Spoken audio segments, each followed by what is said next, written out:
Hi there, my name is Jennifer and I'm a history teacher at Inveralmond Community High School through in Livingston. I'm here because I think we should all be voting yes, yes in the next ballot that's upcoming to reduce contact hours and hopefully get more jobs for people on fixed term contracts. So this is my NQT year. I finished my probation last year and I'm currently, about 6 or 7 months into my first official year of teaching. It's incredibly rewarding. It is the most rewarding thing I've ever done in my life.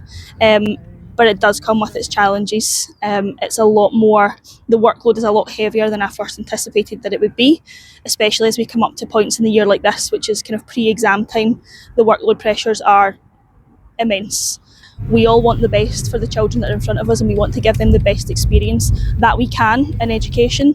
But in order to do that, it takes time, it takes resources, and at this moment in time, I think a lot of us, and I can certainly speak for myself, I feel guilty that I am not always able to meet the needs of every learner in front of me to the extent that I would like to and to the extent that I believe that they all deserve. So it definitely comes with a lot of anger, frustration, guilt, and usually that frustration and guilt turns into working at the weekends, working every night, working through lunches, working through break times, just in order to try and dissuade some of that guilt that we are all feeling. So just now, especially within my department, we are all on minimum. None of us can get taken for cover really, so we are teaching every single contact period that we can.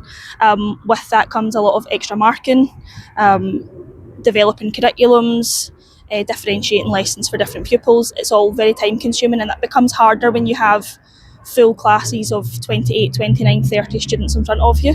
Also, would just generally boost morale, I think, if people were able to have more time within their working week to get the tasks done that they need to do.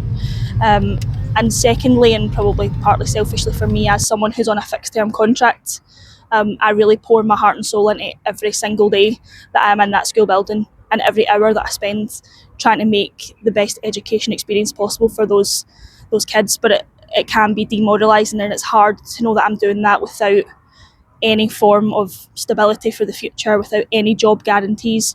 And I know that I am one of thousands that are in that position. So if there's reduced contact time, which increases the number of jobs available in Scotland, that means that passionate teachers like myself who love our jobs would be able to go to work, putting in the same amount of effort, but also knowing that we have some job stability at the end of it and we can actively plan for a future. Hope that going forward for the next decade, which would certainly be the kind of main span of my career, that things start to change again for the positive, that there becomes a focus again on meaningful, purposeful learning where teachers have the time and the resources to do what they want to do to provide that experience for students. And I think generally that would make me a much happier person for the next 10 years. So if I could go to my work and know that I had the time to do things, I had the resources in order to meet everyone's needs that are in front of me.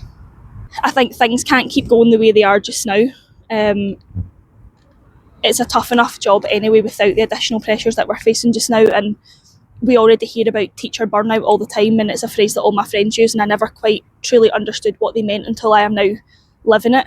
And teacher burnout is so real, and I do think for people, teaching used to be a lifelong career. I had teachers that taught me who were in their 70s, and that's not happening anymore. People are dropping out of teaching and they're leaving teaching to switch careers a lot earlier on, and I think it is because, well, it's a direct result of the increased workload pressures that we have just now. And if this ballot doesn't go through and if the changes aren't made, then we are going to see a loss of thousands of passionate, skilled teachers who are no longer going to want to work in education because of the pressures that they feel. And that's a scary thought for us and for the children of Scotland that we're trying to teach.